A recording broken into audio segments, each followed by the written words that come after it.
This is AMS TV and you are watching AMS English News, and here are today's top stories. Congress leader Rahul Gandhi reached Chennai airport on Saturday. During his Tamil Nadu visit, he will travel to Mamallapuram to address the closing ceremony of a 10th day training camp for District Congress Committee presidents. The camp was held from July 23rd to August 1st. Rahul Gandhi is also expected to discuss the party's roadmap for the upcoming Lok Sabha elections. The meeting will focus on strengthening the Congress organization at the booth level and connecting more workers with voters. Later, he will also hold separate meetings with party MPs, MLAs, former MLAs, and former election candidates. The Supreme Court has asked the central and state governments to make rules to provide compensation to people injured in road accident caused by stray animals. A bench of Justice Sanjay Karol and Justice N. Koteshwar Singh said stray animals should not be left on highways, roads or street. The court said they are not natural speed breakers and can cause serious accident. It also advised government to amend existing law if necessary. The court stressed that better control and proper management of stray animals are essential to improve road safety and protect the life of people across the country. The Union Cabinet led by Prime Minister Narendra Modi has extended the PM Kisan Samman Nidhi scheme for another 5 years. The decision was taken during a cabinet meeting held in New Delhi on Friday. The government also approved the Samudra Manthan plan with a budget of Rs 84,084 crore to increase oil and gas exploration in the country.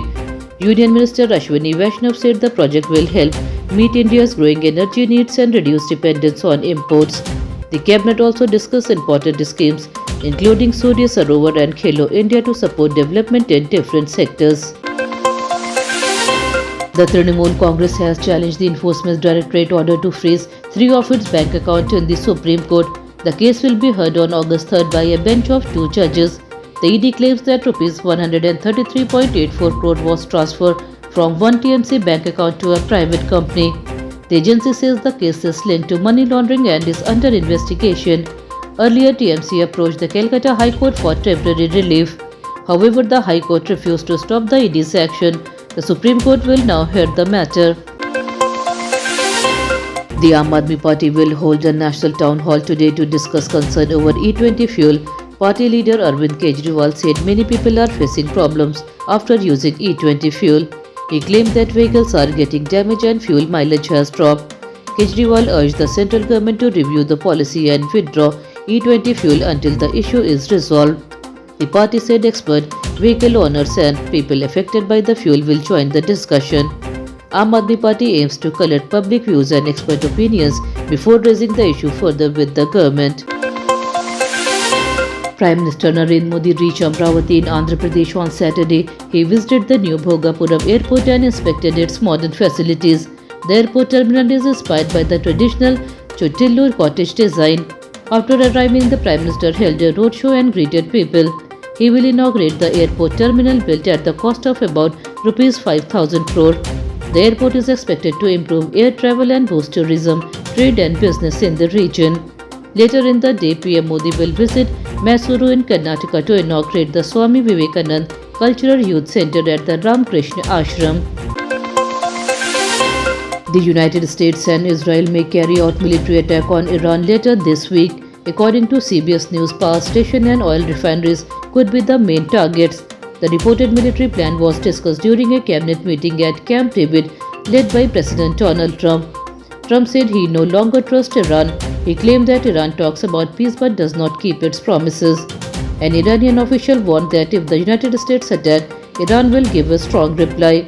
The official said Iran could target important US and Israeli military bases and other key facilities. Tension in the Middle East are rising and the world is closely watching the situation. At least 34 African migrants died while trying to enter Spain through the city of Ceuta. The accident happened when around 3,000 people tried to cross the border at the same time. Many people were trapped in narrow paths near the border fence. Some were crushed in the crowd, some could not breathe and others drowned in the sea. More than 100 Spanish and Moroccan soldiers were also injured during the incident. Spanish officials said nearly 60,000 migrants crossed from Morocco to Ceuta within 24 hours by swimming or walking. Authorities are now working to control the situation and provide emergency help.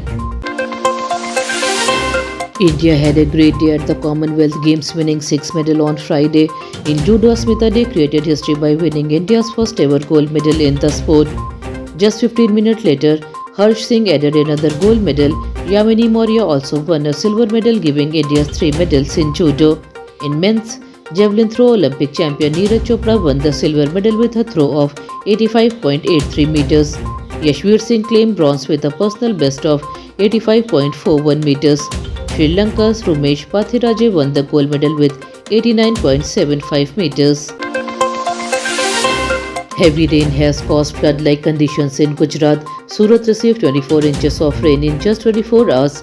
More than 10 inches of rain was recorded in 12 other areas. Roads were flooded and normal life was badly affected. The India Meteorological Department has issued a red alert for several districts of Gujarat. In Uttar Pradesh, 9 houses fell into the Saryu River because of river bank erosion. Heavy rain alerts are also in place for Rajasthan, Maharashtra and 4 other states. Officials have asked people to stay indoors, avoid flooded areas and follow weather warning for their safety. That's all for today's bulletin. We'll be back with more updates next time. Until then, this is Tamanna Rizvi signing off. Have a good day.